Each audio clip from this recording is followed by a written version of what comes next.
Let's be honest. In today's world, there's this background hum of worry, isn't there? A general sense of unease that can be really hard to shake. We're always told to trust our gut, but what happens when that feeling of being unsafe just doesn't seem to line up with the world around us? Well, today, we're going to dive deep into that feeling, because we are going to completely reframe how we think about personal safety. And hey, if you answered yes to that, you are definitely not alone. That feeling is right at the heart of what we're exploring, this growing gap between how safe we feel and what the reality of risk actually looks like. So let's start by putting a name to this disconnect. We'll call it the safety perception gap. You know, it's that space between our gut instinct and the cold, hard data. And as we're about to see, our intuition about safety, well, it's becoming a surprisingly unreliable guide. Okay, take a look at this. It's a really fascinating paradox. We're looking at Finland, a country with incredibly high trust in its institutions. Statistically, it is safer now than it's been in decades when it comes to the most serious crimes. And yet, the personal feeling of being unsafe at night, that's been climbing and climbing and climbing. So what on earth is going on here? And this isn't just some vague, fuzzy feeling. The numbers back it up. In Helsinki, Finland's capital, the number of people who felt safe in their own neighborhood took an absolute nosedive. It went from 85% in 2022 down to just 72% in early 2024. That is a huge drop in only 2 years. It tells us our fear is real, but maybe we're pointing it in the wrong direction. All right, so if our gut feeling isn't the best compass anymore, where should we be looking? Well, the data points us toward the real modern threats. And the picture it paints is less about random danger on the street and more about something much more personal.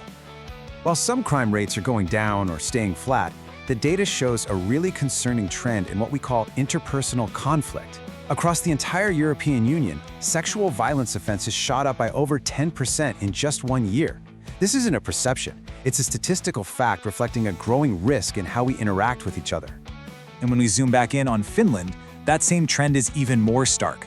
A nearly 30% jump in sexual offenses in a single year. That's a staggering increase. It shows a very real, very sharp rise in a specific kind of violence that hits communities right where they live. Now let's shift gears a bit, because this risk landscape is also changing, and it's moving into a place we all spend a ton of our time, the workplace. In 2021, 1 out of every 8 workers across the EU experienced some form of adverse social behavior. We're talking verbal abuse, threats, even physical violence. This is a huge and often overlooked area of modern risk. But here's the kicker. That risk isn't spread out evenly. Not at all. As this chart makes crystal clear, if you're a frontline worker in healthcare, retail, hospitality, security, your risk is literally double. So what's the big takeaway here? Our greatest risks are becoming more personal and, you know what, more predictable. So faced with these very real fears, what's our typical gut reaction? We ask for more technology, right? More cameras, more surveillance. But are these common security blankets actually effective against the kinds of modern risks we've just been talking about? Let's take a hard look at the evidence.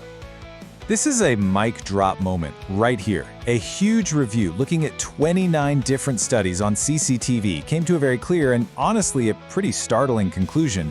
Security cameras have no meaningful effect on preventing violent crime. So that feeling of safety we get from seeing a camera, it might just be that, a feeling. The hard data just isn't there. So why don't they work? Well, a big part of the answer lies in this fascinating concept called functional displacement. See, instead of actually stopping crime, surveillance often just changes its shape. Criminals adapt, so maybe they stop mugging people under the bright lights of a camera, but they just start breaking into cars around the corner instead. The problem isn't solved, it just shifts. Okay, so if our feelings are unreliable and our go-to tech solutions are flawed, where does that leave us? Well, it means we need to recognize that true safety isn't something you can just buy off a shelf. It's not a passive state, it's an active skill set. And this requires a fundamental shift in our thinking, from reacting to danger to proactively preventing it. We have to get rid of this old-school action movie idea of self-defense. You know, the one that's all about physical combat and winning a fight. The new, and frankly the smart approach, is completely different. It's not about winning a fight, it's about avoiding one in the first place. The real goal here is harm prevention. So how do you actually do that? Well, the core of this modern skill set is built on what we call the 3 A's of personal preservation. First is risk analysis. That's simply being aware of your surroundings, like noticing a poorly lit alley on your walk home. Second is threat assessment. That's recognizing behavioral red flags in people. And third is attack anticipation. That's predicting how a bad situation might unfold, giving you time to act, like deciding, you know what, I'm just going to cross the street to avoid that alley. And look, even if things do get physical, the purpose is never ever to stick around and fight.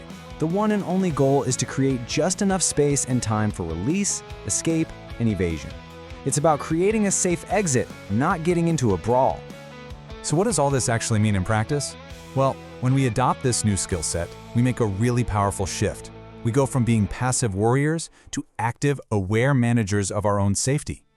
And this mindset has tangible, real-world benefits, both for us as individuals and for the organizations we're part of. And the payoff is huge. For businesses, this kind of training means fewer incidents, lower liability, better compliance, all that good stuff.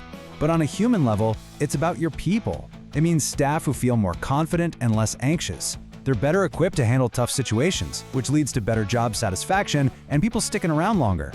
It totally transforms safety from just being a cost into an investment in your team. So we'll leave you with this question. The gap between feeling safe and being safe is getting wider, and our old methods just aren't cutting it anymore. True safety in the modern world is a skill we have to build. So, given all this, what's one small change you can make this week to begin that shift, to move from passive worry to active, empowered awareness?